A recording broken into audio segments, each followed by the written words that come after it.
All right. Call to order the Wednesday, January 29th, 2025 meeting of the Rules and Policies Committee.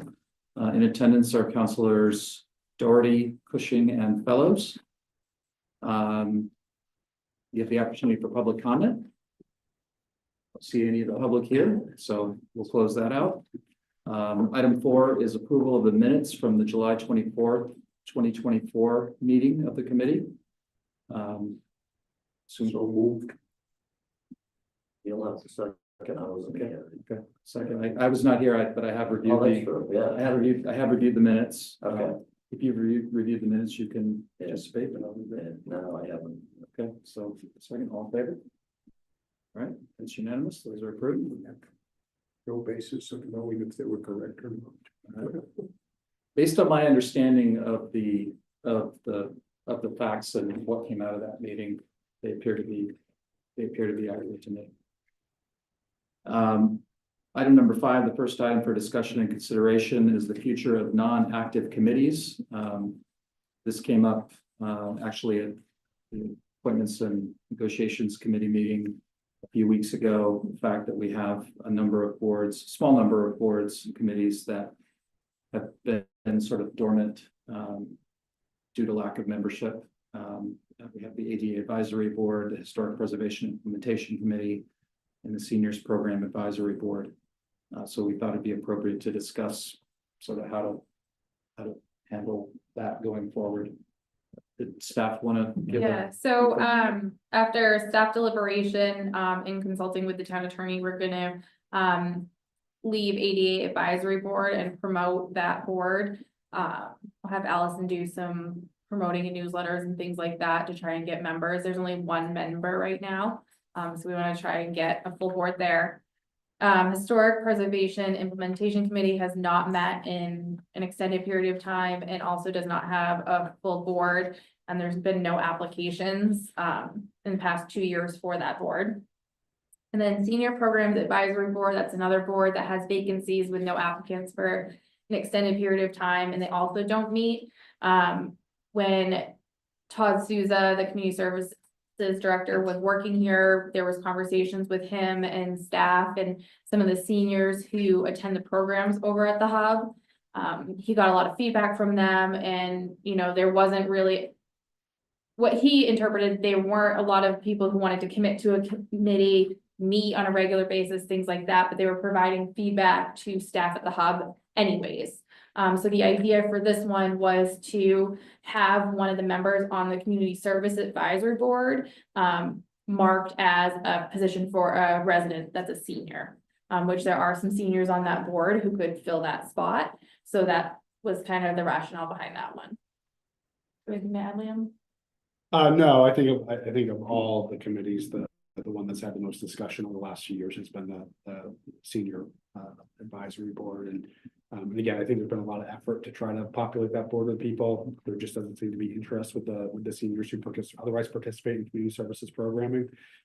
So that seems like the easiest lift. Again, I'm not terribly familiar with the Historic Preservation Committee. Again, hasn't met. ADA, I share I think that's a committee that's important to try to populate and staff. I think it serves an important purpose despite it not convening in quite some time.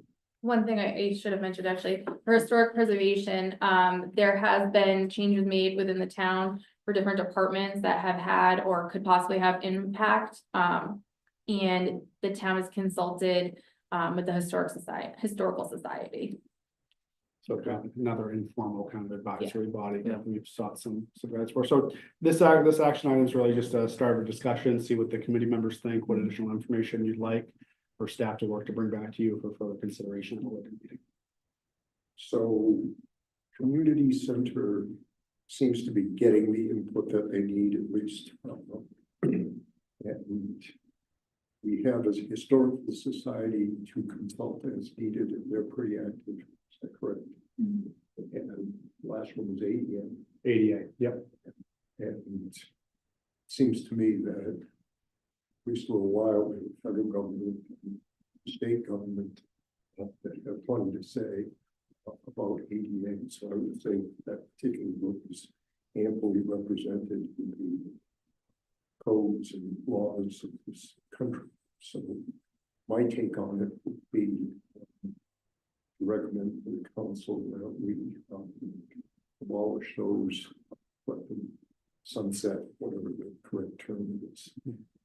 And then if a need arises in any of those categories, or I would suspect any other category, then we could reconvene and consider. Guessing that every one of these committees has been created to satisfy some kinds of need, and they didn't exist from the beginning of time, so there's no reason why.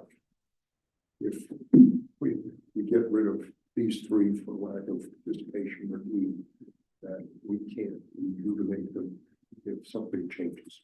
That's fine. Okay. The ADA advisory committee, I think, was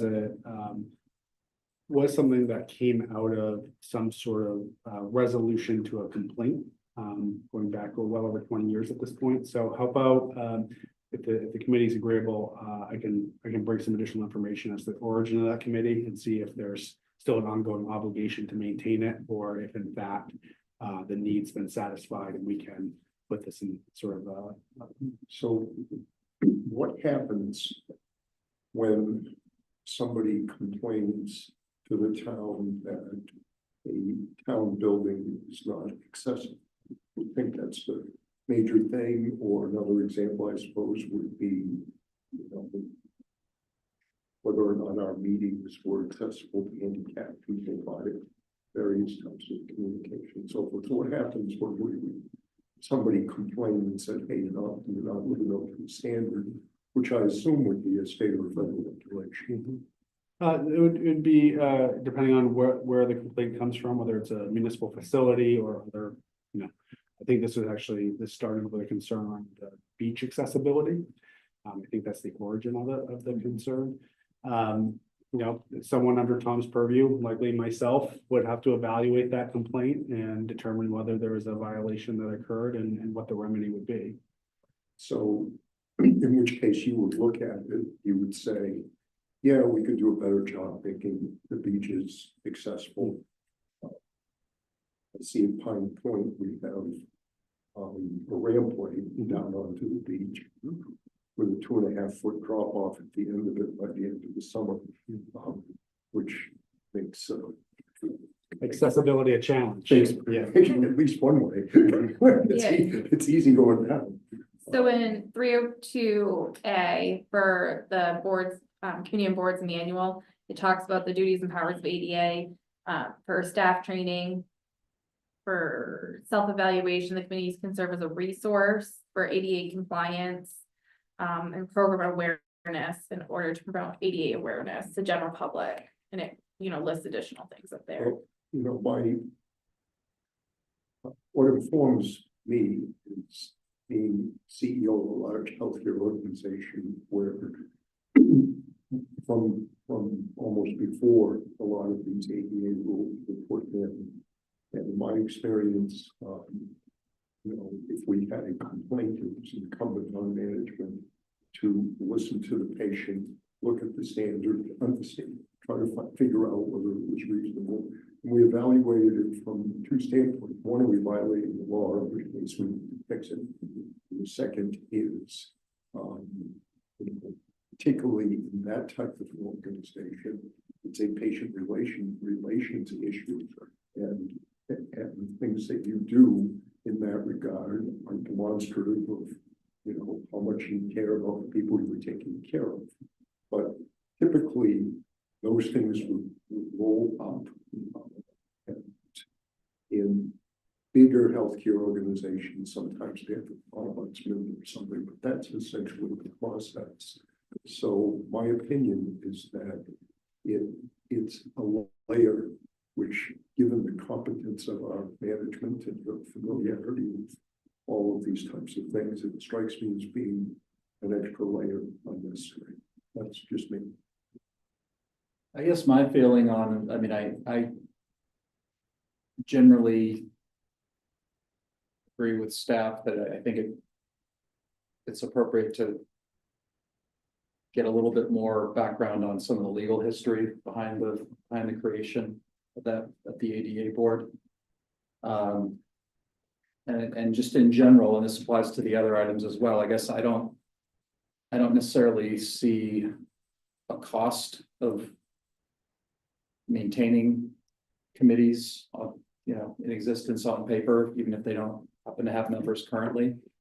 I guess I don't see any real urgency to abolishing anything. And I would be open to hearing more about, I mean, I'd like to hear more of the legal background for ADA, and then for the other ones, sounds like there are some additional discussions or exploration that can occur around coverage to make sure that that there are adequate outlets for senior participation, and that there adequate input for community center and so forth. And this committee can meet whenever. I mean, we don't, unlike some of the other committees, we don't have a set recurring schedule. I think this committee met maybe once or twice last year, but we can always convene another meeting at some point later in the year. As appropriate, and we'll talk later about potential future agenda items, but I personally don't see an urgency on sort of acting right now to abolish anything. Would you have any thoughts, Scott? Well, the one thing I would is like anything, people don't pay attention and they're like, oh yeah, that's that. And then all of a sudden we have a meeting and we say, we're gonna abolish this thing and have an uprising, and people are gonna, no, we're gonna do that. We want that committee. And probably that won't happen, but if we did do it tonight, then that might happen. And, so I think give them a It's your chance. membership drive, Scott. Maybe, maybe at the next, town council meeting or something, bring it up that we're thinking about abolishing this. And then that will get people to say, oh, well, wait a minute, no, we don't want to do that. We'll be on the committee, I think either way, we would, any recommendation coming out of this committee would go to the full council regardless, but we could Right. certainly, when I report out at the next council meeting, to mention that this was discussed, that we have these committees that have Right. sort of gone dormant. Right, We- nobody's doing anything. We don't want to rush to abolish anything necessarily. It may be an opportunity to do a little bit of promotion. With all the paperwork in town, somewhere, there's probably something that says if the committee isn't occupied for so long, it's automatically maybe, I don't know if anybody ever I passed did- anything like that. I checked with legal for this, and essentially it would just be if the council wants to start a new committee or get rid of one, they make a motion and they can vote to do so. Yeah. Any more? Bring some information back to the committee next time you convene, and I'll provide that background well in advance so you can That determine. means we need to convene again, but Yes, just check. I think we're gonna come out of this with water for at least one more meeting. Okay. So keep ourselves relevant. All right. The next. Could abolish ourselves. That's good. Sorry. Really existential, yeah. The next item number 6, relates to the Parks and Conservation Land Board. Staff have an introduction on this? Yeah, I'm happy to do that. So this, the request for this committee is to add 2 alternate positions to this board. Many of our boards and committees do have alternate positions. This is one that does not. So this is actually a request from the current chair of the board. I believe it has support from at least the counselor liaison to it. But that in general is what they're asking for. It's a committee of 7 currently. They're looking to add 2 alternates, so it'd be essentially a complement of 9. I think This is the you've conservation. seen that memo and Parks and Conservation Land Board. It's it really has been a fairly active, as any counselor would know, pretty active board of late. They're This is the conservation. this is the group that refers or It says the conservation committee. this is not the Conservation Committee. This is the board that in concert with Community Services evaluates properties to take advantage of the land bond monies. So the monies that were just re-upped to the tune of $6 million. Gotcha. This is the board that evaluates those properties and makes recommendations to the town council.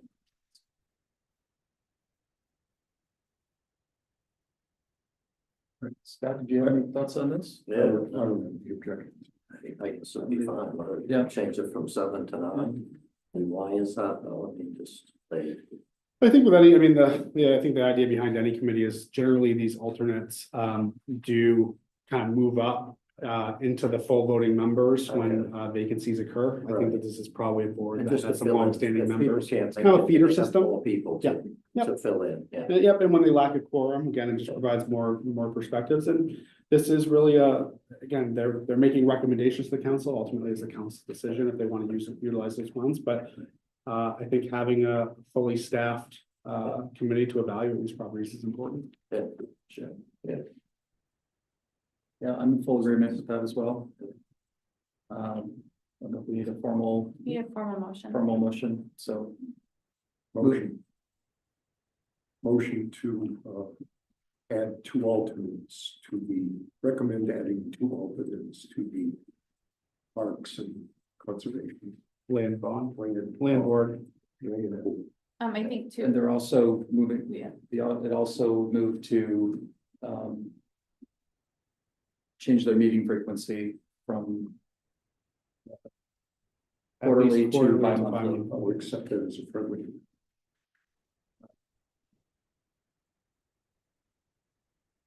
Second. Second. All in favor? Moving right along. The next item, number 7, relates to chapter 302, public comment. We had couple of recommended minor revisions to the public comment policy. Steph, want to speak to this? Yeah, please. Yeah, very minor revisions. These changes would come in chapter 302. So this is in reference to general, really specifically general public comments, but decorum. It's really a continuation. Last year, in a lot of municipalities, if you saw the materials, have had issues with what's been characterized most often as Zoom bombers. These are people who come into a public meeting with remote participation. They are intending to make, I think what most people would broadly consider to be offensive comments, use very select language. They are not generally residents of the community. They're just intending to be disruptive. The balance we're charged with kind of finding here is around freedom of speech, and really the threshold for allowing such language is quite high. So what we've proposed for changes here really is the recommendation of Maine Municipal Association for what you can put in your rules to try to manage those in the moment. So the proposed revision here is removing avoid making personal, rude, or provocative comments. Again, those are subjective, and add language that says comments that are obscene, threatening, disruptive, or overly repetitive will not be permitted. So that's the suggestion from MMA on how to amend your rules that will allow the chair to essentially gavel down. I thought the chair had said that. She does pretty good at that. She does. She Yeah. actually, the current chair was actually the stand-in chair for the meeting that we had the issue with last year. Right. So it's, Right. she's, Yeah. so anyway, that's the recommendation and where it comes from.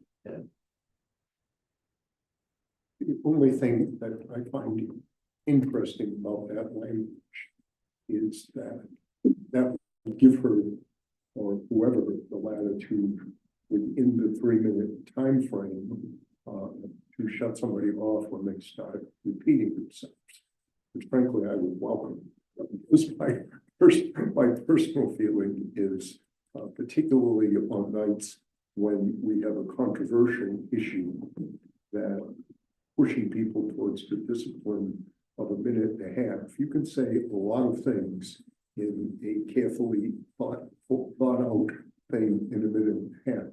You can ramble for 3 minutes, and we see that. And what happens then is that it's discouraging to the people who are at the end of the line. And I think,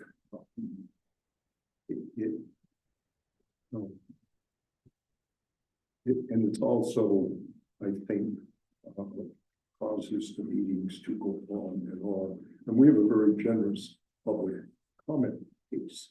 And I also feel like the public commenters are very smart and thoughtful. And everyone, I can't think of too many people that I haven't heard who couldn't have said what they had to say in 90 seconds, and they're smart people. And if you required that of them, with the chair's discretion to offer an extension, then we would make room for a lot more comments on a lot more issues. So that's Right.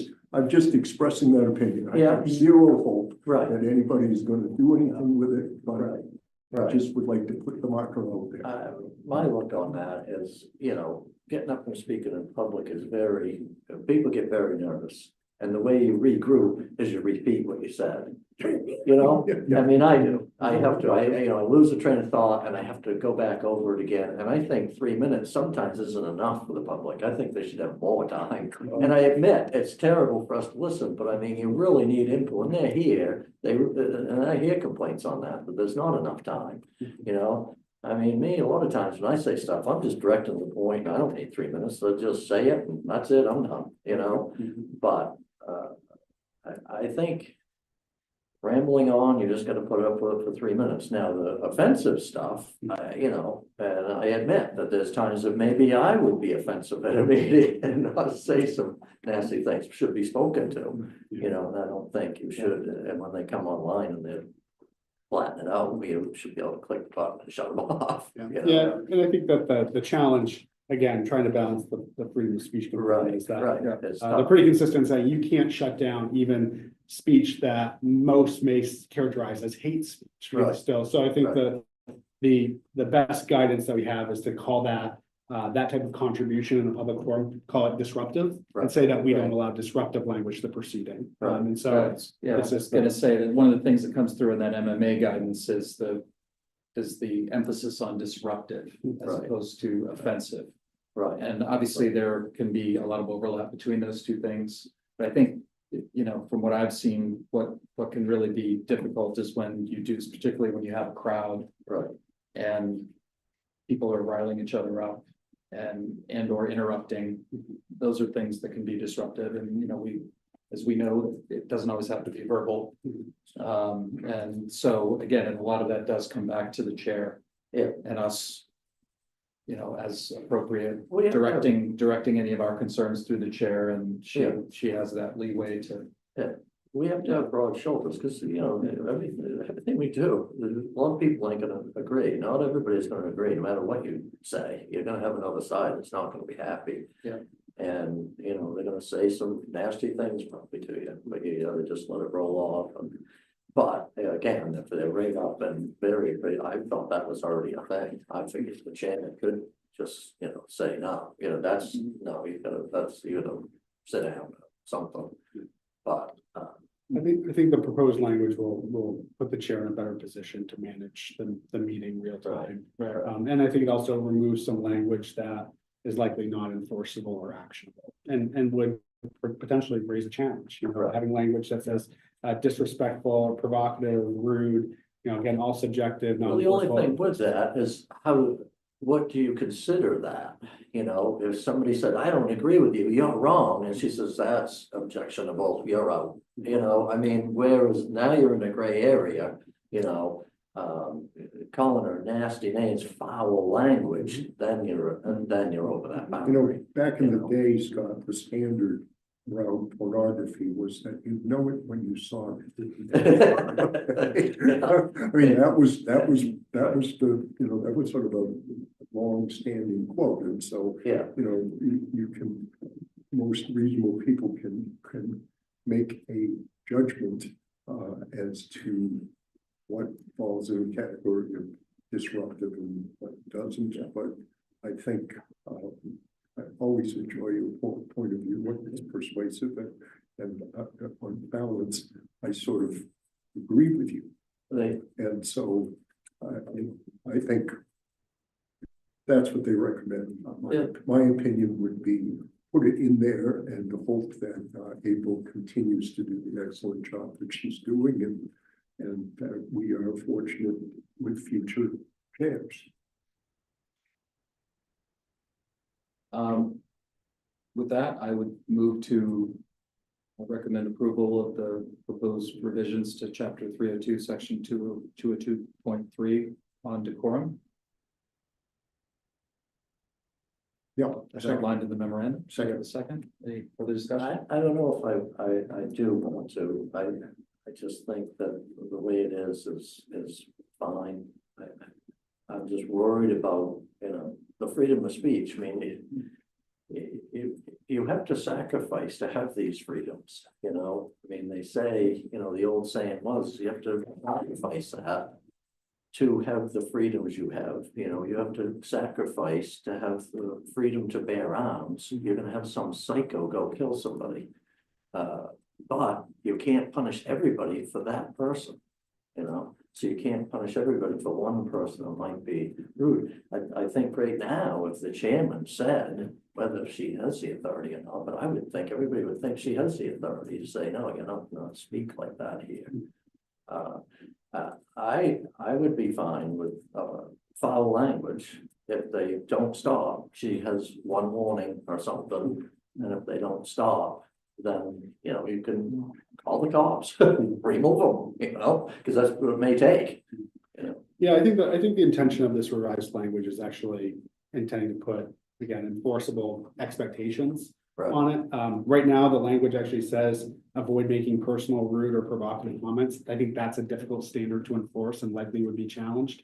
The revised language is obscene, so again, Right. maybe someone has a different definition, but Right. generally obscene, threatening, Right. disruptive, again, or overly repetitive. So that's the standard we're looking to implement, which seems much more reasonable. Okay, but totally repetitive.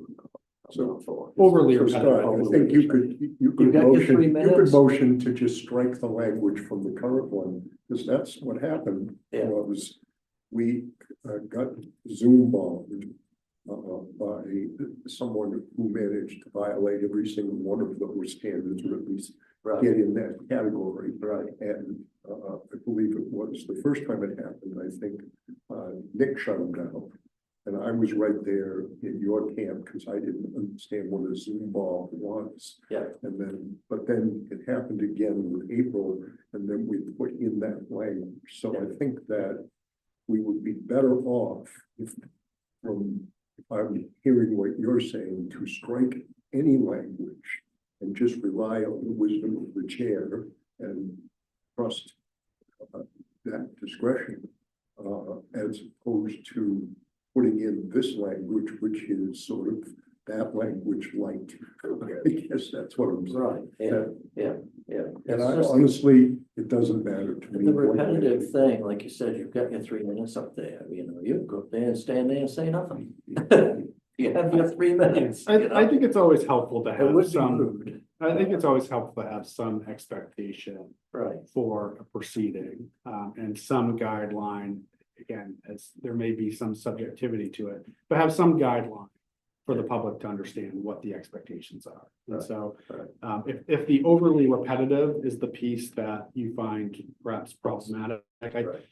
I guess that my question for you would be, is there anything that you object to around attempting to restrict obscene, threatening, or disruptive No. comments? Okay, so it's really the overly I'm good with repetitive it. It's comment. only that one, and I'm reluctant on those, but I do get it that you do have to, And as a member of the body, counselor, you have the ability to say, I'd like the commenter, at the podium to continue. And allow that and Right. attempt to offer a different opinion in the moment, should you choose to do that.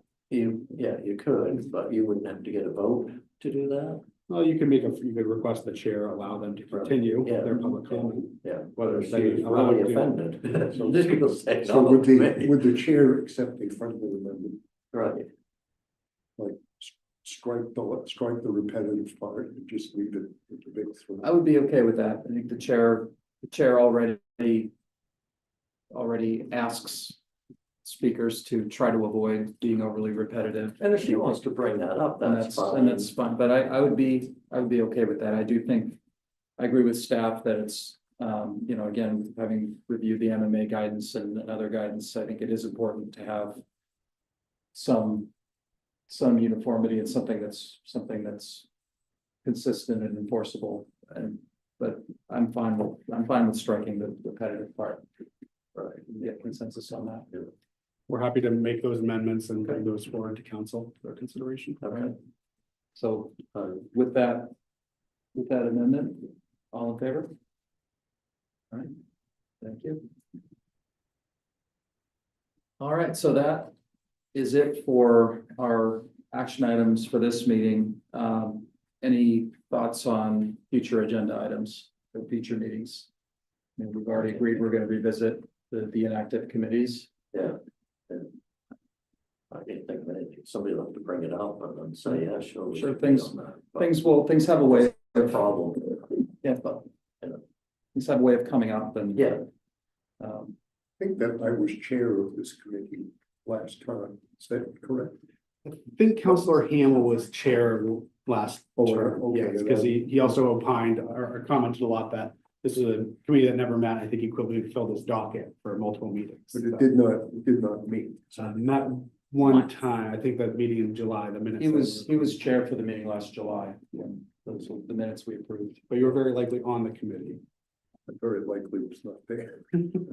Clearly was not, Clearly was, not a clearly. memorable era was, of your life. No, never been a rule guy. Okay.